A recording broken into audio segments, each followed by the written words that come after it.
এই প্রশ্নের জবাবে আল্লাহ রাব্বুল আলামিন আমরা প্রশ্ন করব, আমাদের প্রশ্ন করার অনেক আগে আল্লাহ রাব্বুল আলামিন সূরা কামারের ভিতরে একটি প্রশ্নের জবাব 4 বার দিয়েছেন।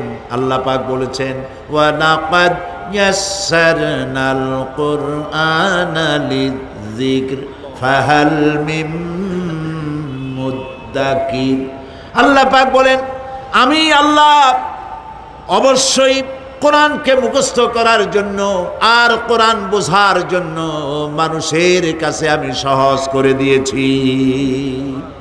ফাহাল মিন মুদ্দাকির, আছে কে কেউ এর থেকে উপদেশ গ্রহণ করা?